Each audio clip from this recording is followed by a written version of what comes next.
네, 안녕하세요. 오늘은 평화 트레킹 3.1절 평화 트레킹에 이어서 두 번째 평화 트레킹 제주도에서 제주 4섬과 항일 역사를 다루고자 이렇게 제주도로 왔습니다. 네, 저희의 두 번째 여정은 오늘 제주 올레길을 따라서 진행되려고 하는데요. 제주도는 참 우리에게 친숙한 땅인 것 같습니다. 우리에게 많은 기쁨의 추억과 설레임과 다양한 경험들이 함께하는 자리로서 이 제주도라는 땅이 있죠. 이 관광지로서 유명한 성산 일출봉, 성산포에 지금 제가 와 있습니다. 오늘의 이야기는 우리의 관광지, 기쁨의 장소로서의 이 성산포로부터 시작을 하려고 하는데요. 이 장소에 역시도 슬픈 이야기들이 있습니다. 이 슬픈 이야기를 우리가 어디서부터 시작해야 할까요? 1945년 9월 7일 해방의 꿈을 조금이나마 그 사람들이 피부로 느껴갈 무렵에 조선 인민에게 고함이라는 메가더의 포고령이 내려졌습니다. 일제로부터 해방과 동시에 새로운 세력의 지배가 있게 된 것이죠. 미군들이 그렇게 제주에 왔습니다. 일제 항복이 아마 조금만 늦었어도 일본군이 후퇴하면서 사람들을 학살했던 그 학살의 장소였던 오키나와처럼 이 제주도 땅도 학살의 장소가 될 수 있었습니다. 일본은 오키나와가 점령되자 제주도를 최후 기지로 삼아서 이곳에서 끝까지 싸울 생각을 하고 진지들을 구축했습니다. 그리고 20만 제주도민들을 동원해서 끝까지 싸우려고 했죠. 성산포, 모슬포, 가마오름, 그렇게 우리에게 관광지로 익숙한 곳들은 우리에게 정말 기쁨이 되는 곳이기도 하지만 이곳 한켠에는 그런 슬픈 역사가 가득한 곳이기도 합니다. 제주도민들은 일제 위협에 눌려 있었던 만큼 그렇게 해방의 기쁨이 컸습니다. 그리고 독립국가 수립의 의지가 매우 컸습니다. 그래서 스스로의 힘으로 국가를 세우고자 건국위원회를 조직했습니다. 이 조직이 훗날 인민위원회가 됩니다. 그러나 해방 후 1년 제주도를 덮친 것은 자유가 아니라 흉년이었습니다. 먹을 수 있는 것이면 다 먹어야 했고요. 겨우 연명하고 있는데 콜레라까지 덮쳤습니다. 무려 369명이 그 당시에 생명을 잃었다고 합니다. 도민들은 굶주리고 생명을 잃어가는데 인정머리 없는 군정과 관리들은 도민들의 삶을 더욱 어렵게 만들었습니다. 결국 학생들이 일어났고 동맹휴학 운동을 하고 1947년 2월 10일에는 미 군정청이 있던 관덕정 광장에서 조선의 식민지화를 양과자로부터 막아내자고 외쳤습니다. 성산포 이곳을 바라보면서 우리가 다음 코스로 이동해서 계속해서 이야기를 해보도록 하겠습니다.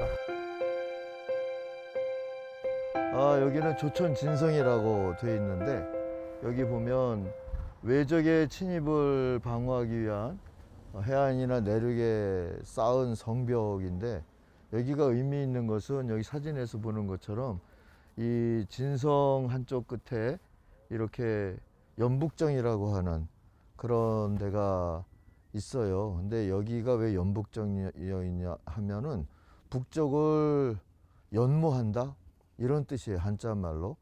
그래서 뭐 유배지라는 뜻이 될 수도 있고 유배지마다 이런 연북정이나 아니면 그 망북대나 어쨌든 발할망자를 써서 한양을 다시 바라보면서 여기에 꼭 그 어떤 유배를 오지 않았어도 여기에 뭐 제주 목사나 관원들로 육지에서 온 사람들은 임금이 언제 나를 또 불러주나 늘 이걸 바라보면서 여기서 바라보고 있던 그런 데여서 이게 연북정이에요. 이 다산이 여기 말고 정약용이 유배를 왔었잖아요, 저쪽 서쪽에. 근데 다산은 한 번도 이 임금이 나를 불러줬으면 이걸 바라본 적이 없는 사람이에요. 그의 시나 그가 남긴 글 중에서 그런 게 없어서 그런 마음으로 여기서 그래도 새로운 삶을 살았다고 그럴까? 남길 것이 있었던 삶을 산 사람이죠. 아, 여기가 여러분 조천입니다. 지금은 제주를 오면 이렇게 북쪽 지역에 제주시와 남쪽에 서귀포시가 있는데, 그 전에는 북제주군, 남제주군 그랬어요. 근데 원래 옛날에 조선시대 때부터 여기는 남북으로 나누지 아니하고 행정구역이 좌우로 나뉘어 있었어요. 그래서 좌면 우면 이러다가 이게 나중에 부로, 이 제주가 부로 승격을 하면서 이 좌쪽에 있는 데를 둘로 나눠서 구좌면과 신좌면이 생겼어요. 근데 이 신좌가 나중에 이름이 바뀌어서 조천이 된 거죠. 그 신좌는 사라지고 구좌는 아직도 남아 있어서 제주도를 놓고 보면 이제 이쪽 동쪽 방향이 크게 보면 조천과 구좌 이렇게 나뉘게 되어지고, 조천의 랜드마크가 이 연북정이라고 생각하면 돼요. 그래서 이 연북정이 그런 역할을 하는 곳이었다 이렇게 생각하시면 좋을 것 같고, 이제 조금 더 가면 여기 조천에 만세 운동이 일어났던 곳, 그리고 그것 때문에 피해를 본 사람들의 그 기념 공원이 남아 있어서 거길 이제 여러분 가서 보시면 좋을 것 같습니다. 네, 이곳은 조천지서라는 곳입니다. 경찰서로 현재 있는 곳인데요. 당시에도 경찰서 역할을 하던 곳입니다. 이 조천지서에서 4.3 관련해서 중요한 일이 있었습니다. 1947년으로 다시 돌아가겠습니다. 28주년 대대적인 기념 행사가 평화롭게 한창일 때였습니다.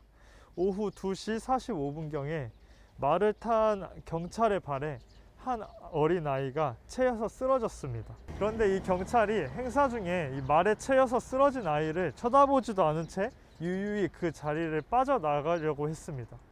그러자 그 자리에 있던 시민들이 분노했죠. 화가 난 사람들이 외쳤어요. 저놈 잡아라 외치면서 쫓아왔어요. 그러니까 당황한 경찰은 관덕정 옆에 경찰서 쪽으로 말을 몰아서 도망쳤어요. 그때 탕탕탕 소리와 함께 사람들이 총에 맞아서 쓰러지게 됐죠. 아수라장이 되었어요. 6명이 총에 맞아서 쓰러졌고 중상을 입었어요. 젖먹이를 안고 쓰러진 21살 젊은 어머니 박재옥, 북초등학교 5학년 허두용, 오문수, 김태진, 양무봉, 송덕수, 이들이 제주 4.3 사건의 첫 희생자들이었어요. 이후에 3월 10일에 이르러서 한국 사상 유례 없었던 민관 총파업이 진행되었어요. 제주를 한 마음으로 멈추었고, 제주도청은 파업 성명서를 발표해서 다음과 같이 요구했어요.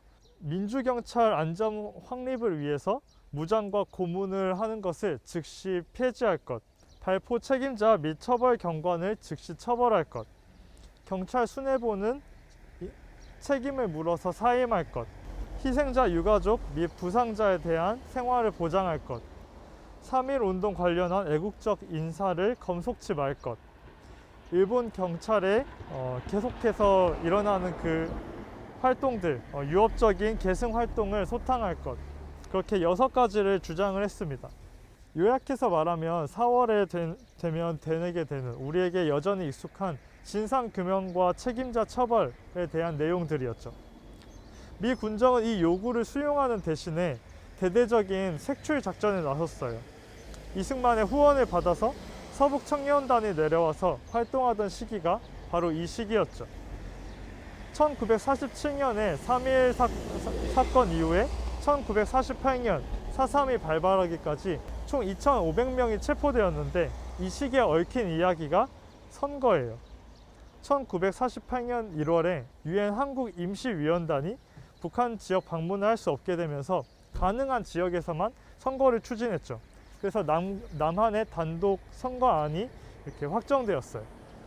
이대로 영구적으로 분단이 될 수 있는 상황이었죠. 그 상황에서 이 제주도에 있던 남로당은 단독 선거를 저지하기 위해서 2월 7일에 총파업을 주도했어요.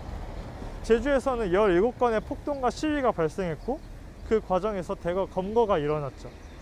그리고 1948년 3월 16일에 연행됐던 조천중학원 학생 김용철이 바로 이곳에서 고문을 당하다가 숨을 거두었어요.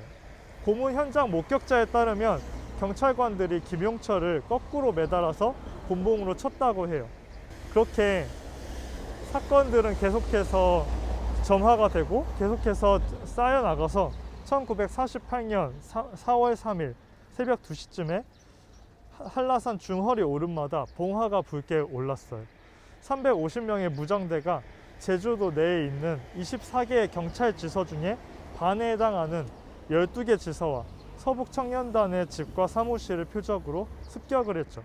1954년 9월 21일 한라산 금족 지역이 다시 개방될 때까지 6년 6개월간 지속된 그 비극의 시작이었어요. 김용철의 생명을 빼앗아간 이 조천 지서도 그 12개 습격당한 지서 중에 4.3 사건이 시작되게 된 그 계기 중에 하나가 바로 이곳이었어요. 3.1운동 기념 행사와 이후 이어진 총파업을 4.3 사건의 도화선이라고 하는 근거는 바로 여기에 있어요. 당시 카스티어 대령이 이끌었던 미 군정 조사단의 보고서예요. 1947년 3월 1일 경찰이 제주읍에서 일단의 좌익 3.1절 행사 참가자들을 공격하여 몇 사람을 죽이기 전까지는 제주 섬에서 공산주의자들이 선동하여 일으킨 소요들은 미군에 의해 비교적 느슨하게 억제되어 있었다. 공격을 받은 섬 주민들은 경찰에 대항하여 즉각적인 보복을 하였고 1년여에 걸친 유혈 폭력이 시작되었다. 4.3 기억 여정을 시작하면서 우리의 걸음이 평화 기도가 되길 바라면서 이제 걷도록 하겠습니다.